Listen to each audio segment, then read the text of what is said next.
12 Juli 2024 yang lalu melaporkan pihak-pihak terkait yang memang mengandung unsur pidana dalam memanfaatkan isu ini itu ke pihak Mabes Polri gitu Bang. Jadi sudah kita laporkan dan alhamdulillah direspon. Saya dipanggil untuk melakukan klarifikasi sebagai salah satu kuasa dari pelapor itu pada hari Kamis besok di Mabes Polri terkait dengan itu ada channel yang memang provokatif, diduga mengandung unsur SARA, ya, isi dan kontennya itu menyerang dan melakukan pelanggaran hukum sebagaimana tadi saya sebutkan. Nah, itu Bang. Masalah, diangkatnya masalah ini, jadi diangkatnya kasus ini sebagai masalah adalah bukti contoh nyata dari permainan strategi PKI Gaya Baru dalam memecah belah umat Islam. Urusan apa itu dibahas? Dan tiba-tiba dalam tanda petik tiba-tiba muncul artis yang nggak ada urusan, bukan sebagai ikut campur bicara, urusannya apa ya? Di endorse. Iya, di endorse. Siapa dia? Sehingga orang bilang lu dapat cuan berapa? Jadi oleh berusaha nggak sebut nama, Anda tahu lah ya. Anda udahlah, jangan kalau bukan Anda udahlah, jangan hanya karena cuan ya. Udahlah, ini nggak pernah jadi masalah aja, mau Habib mau apa nggak ada urusan. Apa perlu dibahas keturunan Rasulullah atau nggak Habib? Nggak, bukan masalah itu. Kok diangkat jadi masalah, dibikin konflik. Ini bagian dari yang saya mengatakan strategi PKI Baru memecah belah umat Islam. Jangan kejebak, jangan kemakan dari isu. Biarkan lewat. Dan memang selalu dipakai oknum-oknum yang dibayar, yang dipapari. Kayak kilometer 50, 2 orang yang dipapari untuk ngacak-ngacak, yang dulu pangdamnya sama kapoldanya ini itu.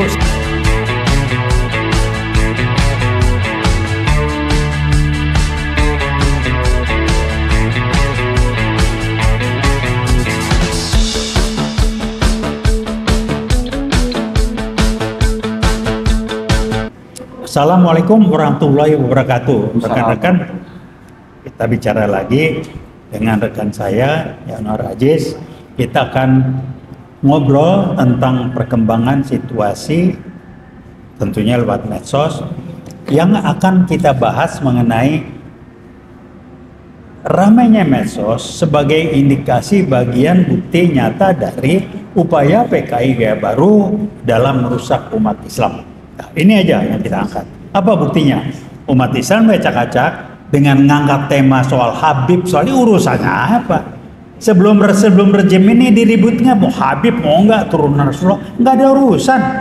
Ini diangkat ada. Yang lebih menarik lagi, kok ada orang yang bukan profesinya sebagai ulama, maaf, dia penyanyi, tiba-tiba ngomong kayak ulama, sehingga orang bilang loh kok jadi pindah ini. Orang kalau gue mengatakan ada cuannya kali ya, saya nggak tahu. Ini yang ingin saya sampaikan.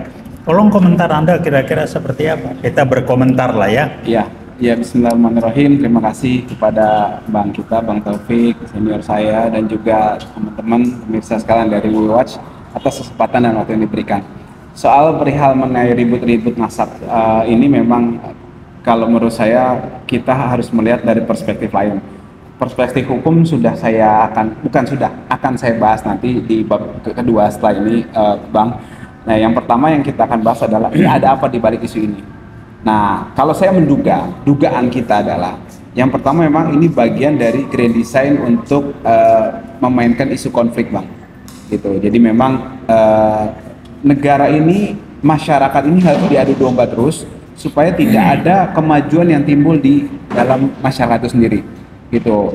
Jadi ribut pribumi non pribumi, ya, Cina, Arab, pendatang segala macam ini menurut saya harus segera diakhiri dan kita mesti menyadari hal tersebut supaya kita tidak sibuk sendiri kemudian berkutat dengan masalah yang sebenarnya ini ada pemain konflik di sini, gitu kan. Nah, kenapa saya mengatakan demikian? Karena tadi Abang sudah menyinggung dari dulu sebenarnya nggak masalah gitu loh. Sekarang dia mau mengklaim dengan bukti atau tidak ada bukti atau segala macam, itu adalah ranah dari perkumpulan itu. Kalau soal nasab, ada salah satu organisasi namanya Rabita Alawiyah kan. Nah, itu di situ yang memang ranahnya.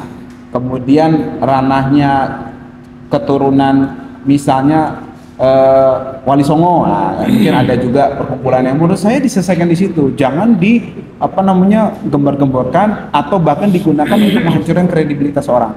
Ini menurut saya yang keliru dan tidak tepat dan harus segera diakhiri. Kemudian mengakhirinya gimana? Nah, karena memang ini sudah masuk ranah hukum, maka kami pada tanggal 12 Juli 2024 yang lalu melaporkan pihak-pihak terkait yang memang mengandung unsur pidana dalam memanfaatkan isu ini itu ke pihak Mabes Polri, gitu Bang. Jadi sudah kita laporkan dan alhamdulillah direspon.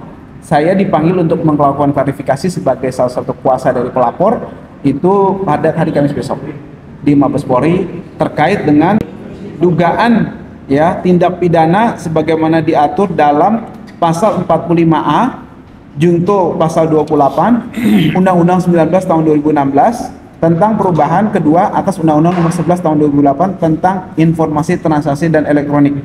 Junto juga pasal 156 Undang-Undang nomor 1 tahun 46 tentang hukum pidana.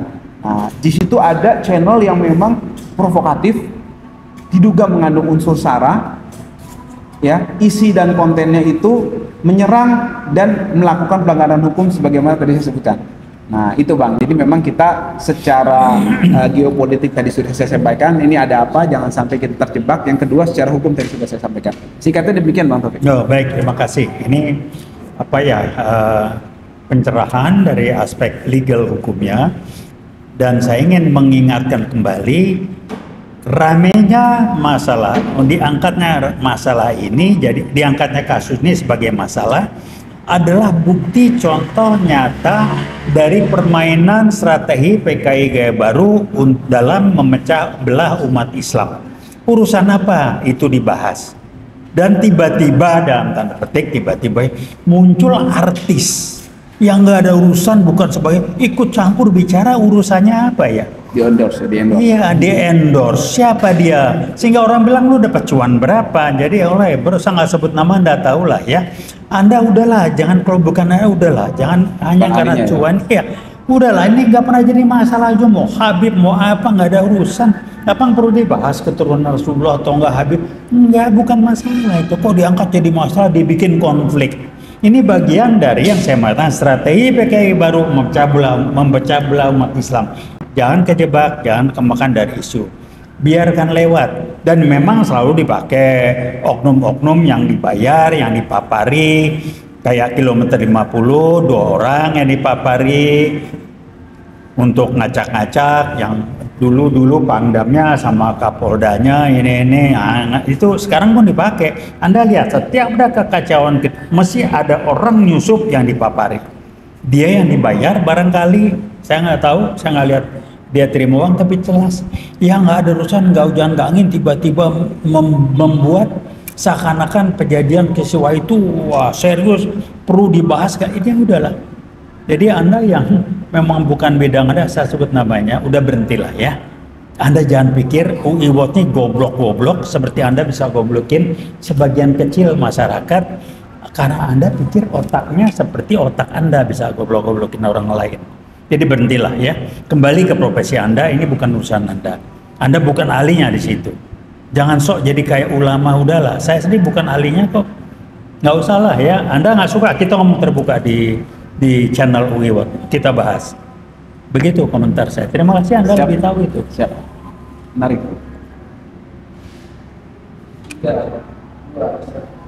Assalamualaikum warahmatullahi wabarakatuh. Baik, Pak,